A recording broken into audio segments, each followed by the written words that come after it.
neozelandesa radicada na França, desde os anos 50 é reconhecida internacionalmente por ser uma psicanalista de casos difíceis e investigar temas da clínica contemporânea. Ela foi conferencista internacional, autora de 22 livros, vários capítulos de livros e inúmeros artigos. Seu reconhecimento ultrapassou as fronteiras da psicanálise, chegando a ser convidada pelo Dalai Lama em 1992 para participar de um seminário juntamente com outros 6 conferencistas internacionais.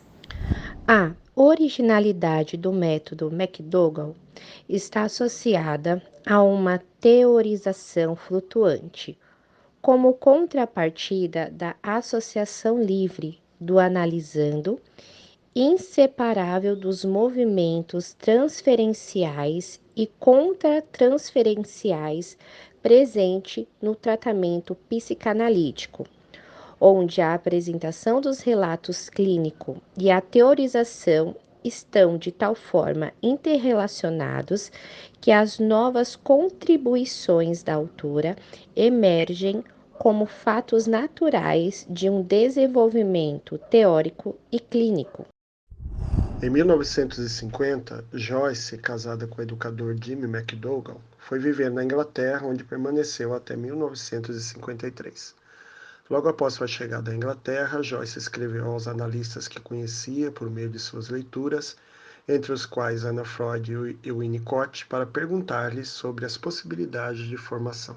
A filha de Freud aceitou-a para fazer formação em psicoterapia de crianças na clínica de Hampstead. Em 1953, Jimmy McDougall recebeu uma oferta de trabalho junto à Unesco em Paris, o que obrigou Joyce a interromper sua análise, sua formação psicanalítica e a deixar seu trabalho como psicóloga do Hospital Maudsley. É uma analista que teve o mérito de estabelecer uma ligação teórica por sobre o Canal da Mancha. Tendo iniciado sua formação na Inglaterra, recebendo forte influência winnicottiana, acabou por concluí-la na França, na Sociedade Psicanalítica de Paris. Manifestações patológicas, entre aspas, né? Na realidade, trata-se de soluções que o sujeito encontrou, solução no sentido, né, uma solução para sobreviver tanto psiquicamente quanto para evitar sofrimento psíquico. Então, a partir daí, a Joyce vai dizer que se a psicanálise tem um valor, no sentido, qual é o valor, né? O valor que a psicanálise teria, é exatamente respeitar esse equilíbrio de cada sujeito, por mais sintomático que isso possa parecer. Por isso, a ética da psicanálise para ela é assegurar os valores que contribuíram para a sobrevivência psíquica do sujeito.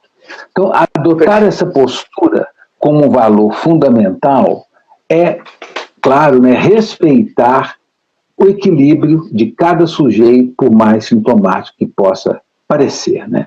Então, eu vou citar um pedaço dela aqui. Face à dor psíquica, as divisões internas, os traumatismos universais e pessoais que a vida inevitavelmente provoca, o homem é capaz de criar uma neurose, uma psicose, um escudo caracterial, uma perversão sexual, sonhos, obra de arte, etc., e doenças psicossomáticas. Artesão de si mesmo, cada um de nós temos pouca possibilidade para modificar essas criações, essa estrutura que mantém o nosso equilíbrio e também o nosso sentimento de identidade. Trata-se de uma autora que dedicou um número considerável de seus escritos psicanalíticos à tentativa de compreender esses modos peculiares de organização da vida psíquica, tal como a de André. McDougall encara a cena que o perverso cuidadosamente monta em forma de ritual como um teatro através do qual há que se provar a de infinitum, ou seja, sem limite, a inexistência da castração, ou melhor, um enredo cuja intenção inconsciente básica é a demonstração de um triunfo sobre a castração, já que esta é, na verdade, o fantasma que ronda o ato e por ele é visado. Sabemos que a perversão é uma das respostas ao complexo da castração, dentre as categorias clínicas do campo psicanalítico. Na neurose, o sujeito reconhece que a vida é marcada pela insuficiência, pela falta, pela incompletude. O neurótico compreende essa condição como impotência e inadaptação perante a vida. Na psicose, o sujeito simplesmente desconhece essa falta, essa incompletude. Ele vive aquém dessa percepção, alheio a ela. Na perversão, o sujeito reconhece a existência da falta, da insuficiência e da incompletude, porém a nega. Considera ser capaz de encontrar o segredo para a satisfação plena através do fetiche, do objeto de uma prática sexual específica. No seu livro Perversão, Flávio Carvalho Ferraz, recorrendo ao pensamento de Joyce McDougall, afirma: a castração é o mote de toda a criação perversa.